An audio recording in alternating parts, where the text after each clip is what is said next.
To all of my DIYers, non-DIYers, and DIY enthusiasts, welcome to the Crafty Nana channel. If you are like me, I pick up things and I have no idea exactly what to do with them, but you hold on to them knowing eventually you will figure it out. This wooden house from the Dollar Tree was one of those items. See how I take this wooden house and turn it into a winter display piece. To replicate this project, you will need a string of battery-operated lights, a piece of cloth approximately 12 by 12, optional embellishments to decorate the house, Epsom salt, Mod Podge, glitter, paint, glue, and hot glue. Let's get started. I'm taping a piece of paper onto the house. I'm using the paper and a pencil to create a pattern which I will use as a guide to cut the material that I'm covering the house with.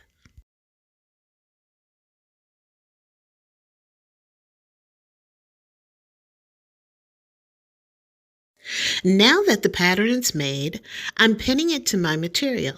I'm using a piece of leftover material that I used to make a pair of pants a while ago. I laid the house over top the material to make sure I had enough to cover the entire house. I made the necessary adjustments and then cut the material. Here comes the fun part, cutting out the material. The struggle was real because all of the little dips and curves around the roof and the windows. And can we talk about the windows? I had to use my rotary cutter to cut an initial slit prior to cutting the windows out. I was going to edit this part out, but I decided to share it with you so you could see all the work that went into this simple project.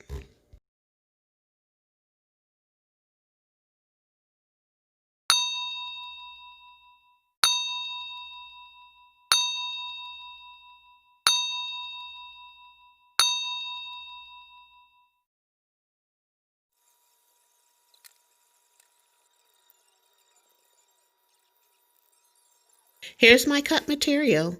Not too bad. Once all of the pins are removed, the real test to how well my cutting was is to see how the material fit onto the house. The material fits quite nicely. I've decided to paint the windows. I'm giving the top of the windows a coat of brown, and I added a coat of black to the inside. Only one coat of each color was needed.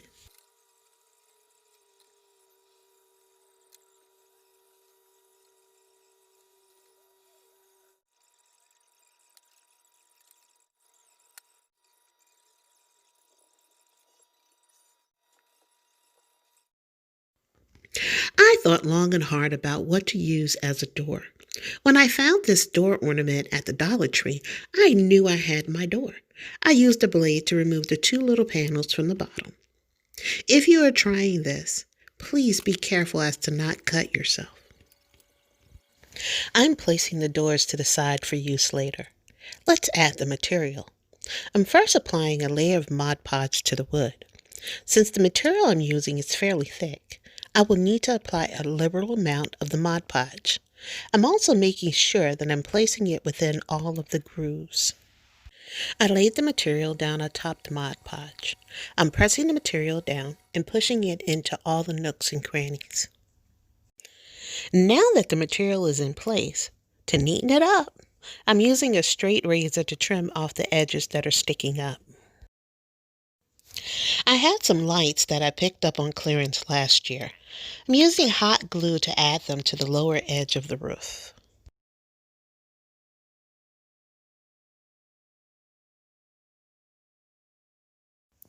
Since the wiring between the lights are long, I'm gluing them down on the roof to make them less noticeable.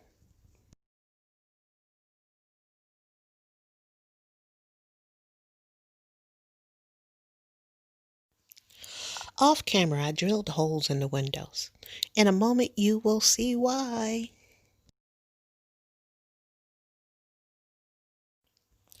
I'm gluing the remaining lights to the back of the house. I'm gluing them over the holes that were drilled in.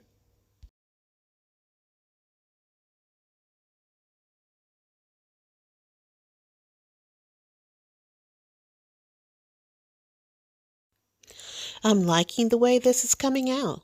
The lights are looking good. To cover the wires on the roof, I'm using a mixture of Epsom salt, glitter, and Mod Podge to create snow. I'm using my brush to apply my snow. Because my snow is dense, I'm also using some glue to help hold the snow in place. I'm pressing the snow down as I'm applying it around the roof.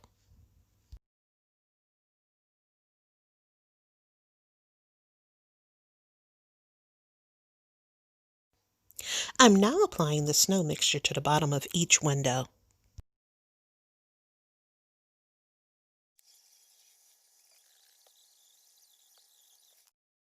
Do you remember those doors we set aside? Now it's time to place them on the house.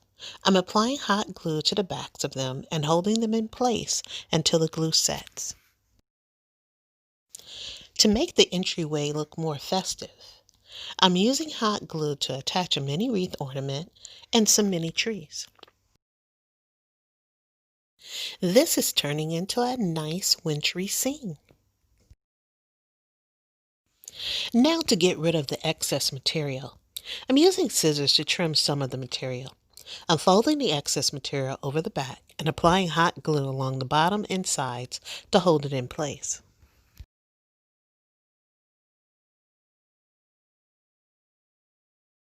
To finish off the house, I'm applying snow along the bottom edge of the house using the same method that I used to apply the snow to the roof and windows. I'm brushing on some white acrylic paint onto the window panes.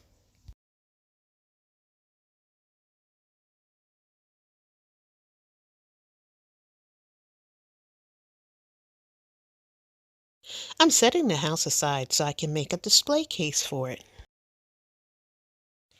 Since I'm encasing the house, I'm going to be using 4 11 by 14 frames that I bought from the Dollar Tree. I'm removing the metal clips from the first 2 frames. Once the clips are removed, I'm using hot glue to attach them to each other.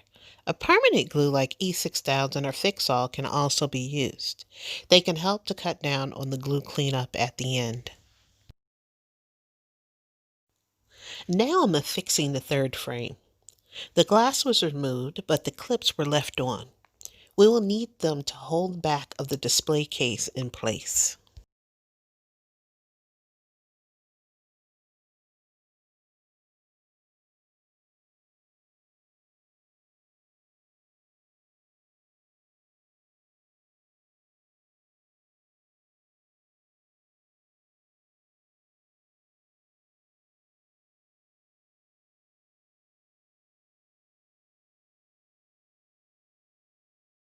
For the last and final frame, I'm removing the metal clips from the 4th frame. I'm applying hot glue to the inner part of the frame. I'm placing the glass into the frame and holding it in place until the glue firm up. I'm then gluing the 4th frame to my display case. Glass side up. I'm using the cardboard insert and the paper that came with the frame to create the back. I'm applying Mod Podge to the cardboard and I'm laying the paper on top of it. I decided to glitter the background. I brushed Mod Podge in sections and added the glitter. I didn't intentionally plan for the background to come out this way, but I kind of like it.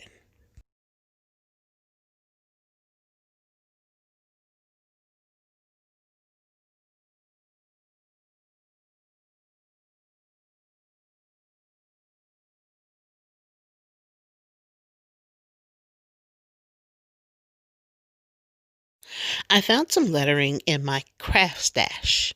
I had enough to spell out the word home. I'm adding Mod Podge to them and applying red glitter. To cover the inside ridges, I'm using my hot glue to glue a ribbon to the inside of the display case.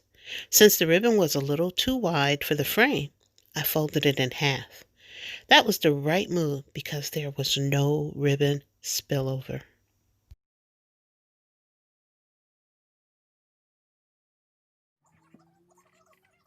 I added 2 Jenga blocks to the rear of the house. This was done off camera. I applied glue to them and then pressed the house onto the backing. I placed the letters that I had glittered on the backing to spell home around the house. I used hot glue to adhere them to the backing.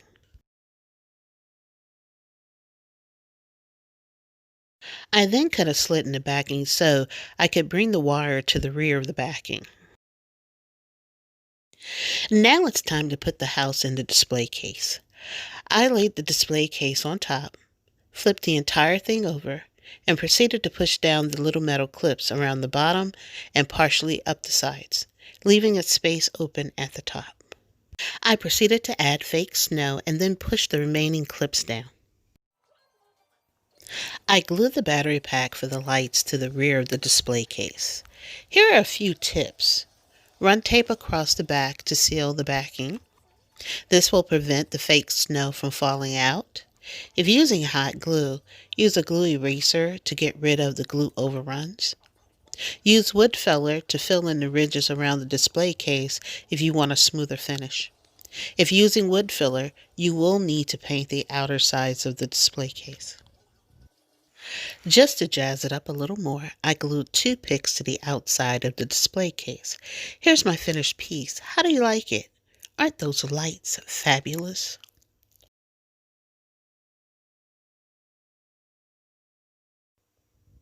Hi everyone, I'm Angela, better known as Crafty Nana. If this is your first time to my channel, welcome, and I hope you will come back. If you enjoyed my video, please click like.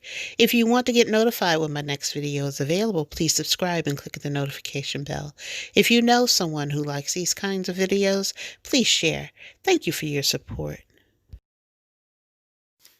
And remember to add a touch of love to each crafted piece.